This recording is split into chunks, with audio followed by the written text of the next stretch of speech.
तो अल्लाह ने मेराज मनाने वालों में पैदा किया। पूरी जिंदगी शुक्र अदा करते रहना। अब लोग पूछें भाई मेराज मनाना कुरान में है क्या? ये गम्मत है। ये सवाल इतना ट्रेंड पे चल रहा, पहली रजब आते ही शुरू हो जाता है, नहीं 27 रजब तक बजते रहता मार्केट में। मेराज मनाना कुरान में है क्या? मेराज मनाना हदीस में है क्या? मेराज सहाबा मनाए थे क्या? मेराज का जलसा कोई तारीख में लिखा हुआ है क्या? किसी ने किया था क्या? हमने कहा वाह पट्टे वाह। पूछा किससे? ये बड़ा मसला, पान डब्बे वाले से। लोग अम्मत ये बड़ा मसला है, हैदराबाद का ट्रेंड बन गया है। पान डब्बे वाले से पूछो, वो बेचारा बोला बे हौले मैं अगर इतना पढ़ता तो पान डब्बा कहीं को लगाता, मैं भी मौलाना बन जाता।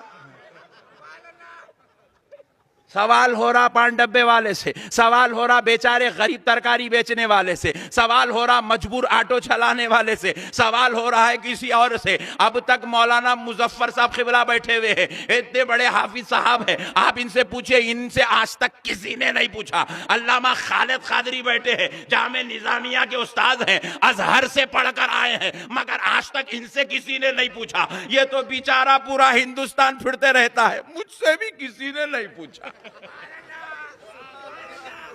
सब आपसे पूछेंगे क्योंकि उनको मालूम है आप जवाब दे नहीं सकेंगे, लेकिन मैं आपको दे देता हूं, आप उनको दे देना। देंगे ना?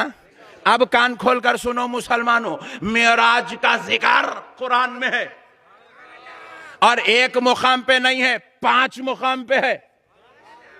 बनी इसराइल की पहली आयत में, सूरे बनी इसराइल की पहली आयत में मेराज का जिक्र, सूरे बनी इसराइल की 60वीं आयत में मेराज का जिक्र, और सूरे नजम की 1-2 नहीं मुसलसल 18 आयत सिर्फ मेराजुन नबी पर, सिर्फ मेराजुन नबी पर। फिर उसके बाद जरा गौर करो, बनी इसराइल में जहां जमीन के सफरे मेराज का तज़किरा है, तो सूरे नजम में लामका के मुशाहिदात का तज़किरा है, लामका की कैफियत का तज़किरा है, दीदारे इलाही का तज़किरा है, काबा कौसैनी औ अदना का तज़किरा है। यहीं पर बात खत्म नहीं होती। फिर उसके बाद और देखो, सूरे फजर की 4थी आयत में अल्लाह ने फिर से शबे मेराज का, लैलतुल असरा का, मेराज मुस्तफा का जिक्र किया है। फिर उसके बाद और आगे चलो, सूरे ज़ुहा की 2री आयत में अल्लाह ने फिर मेराज मुस्तफा का जिक्र फरमाया है।